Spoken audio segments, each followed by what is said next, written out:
You know, when I think back far enough, I can remember a time when gray-brown shooters and QuickTime events weren't the norm. A time when creating a new and interesting IP took precedence over churning out glorified multiplayer map packs and calling them sequels. The launch of the Xbox 360 brought some damn interesting new titles with it. Titles like Lost Planet, a game that can be described as Starship Troopers with snow. Oh, come on 13 fanboys, you know that game sucked. Lost Planet, however, does not suck. Actually, it's fun as hell. The game is set on a planet called Eden 3 in the middle of its own ice age, which you would assume would keep us from trying to colonize it. But of course it doesn't. Unfortunately, a race of giant space bugs named Acrid do. You play as Wayne, a soldier who has lost his father to a giant acrid named Green Eye, and now has made it his goal to wipe the scourge from the planet. The Lost Planet.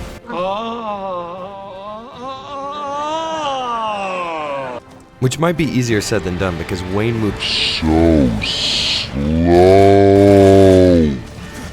Actually, everything in the game has a real weighty, methodical way of moving, and believe it or not, this is a plus in my book.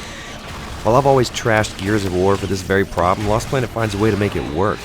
Trudging through waist-high snow and fighting insectoids much bigger than you doesn't make for a fast and frantic pace, but somehow it just feels right. Every move has an assload of animation frames, so in its sluggishness, it becomes so smooth. And don't worry, your enemies follow the same rules. They telegraph their attacks with just enough time for you to narrowly escape. Almost every encounter had this oh shit moment where I was able to get out of the way just in time to deliver that killing blow.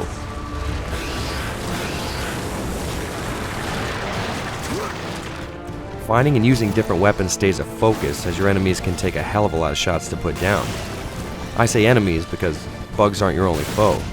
Throughout the game you'll come across snow pirates and soldiers working for an evil corporation, all whom want you dead, for reasons that are never really touched on. He reminds me of someone. There's just something about this kind of shoot-'em-up, learn-the-patterns gameplay that kept me in the experience. Except when you come to a ledge you can't get to. I mean, how do they expect me to get up here? I believe I can fly. I believe I... Oh, come on. That's so damn cool it's almost unfair. Got somewhere you want to be? Walk-ins for losers, just bionic commando your way up there. I feel like this could have made for its own game by itself. Such a cool little feature, kind of just thrown in there if you want to use it. Another cool gameplay feature is this orange stuff right here, called thermal energy. Apparently we humans need this stuff to survive on Eden 3's hostile environment, and it also regenerates your health. Which actually stands out in my mind as the first time regenerating health has ever been explained by a game's story. So there's that. Anyways, Lost Planet explains that this thermal energy comes from acrids, and we must kill them for it. It was a powerful new energy source. So let me get this straight. We messed up our own planet, then invaded another one, and when the inhabitants didn't like it, we slaughtered them by the thousand to harvest an energy source that allows us to spend more time on their world. Yeah, that's kind of brutal. And speaking of things that don't quite add up, I'll be damned if Lost Planet doesn't have a pretty interesting story for an action game. Characters are generally well fleshed out, and there's enough intrigue to keep you playing, even if it's just to find out what happens next. Of course, if you're like me, you'll probably get more into the emphasis on corporate wrongdoings and cover-ups. If I had to simplify things, I would say Lost Planet is a combination of the best parts of Monster Hunter and Earth Defense Force. And for those of you who haven't played either, trust me, this is a very good thing. When it came out, gamers took a liking to it, but publications like GamePro gave it some less than favorable scores. Even if it did get the reviews it deserved, the general gaming public were quick to forget about Lost Planet. Whether it was because of the 2 subpar sequels that preceded it, or the fact that it was almost a launch title, most gamers have all but forgotten how much fun it is to climb into a giant mech and shoot lasers at a hulking praying mantis from space. Just in case you're having trouble reading in between the lines here, I recommend the hell out of this game.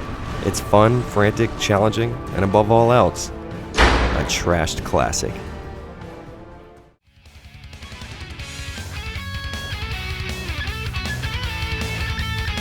Thanks for checking out the latest video, guys, and if you're new to the channel, make sure to hit that subscribe button or follow me on Facebook and Twitter. As for the rest of you, don't be shy to leave a comment and let me know what you think about Lost Planet or my sexy-ass voice. Thanks for watching, everyone, and I'll see you guys later.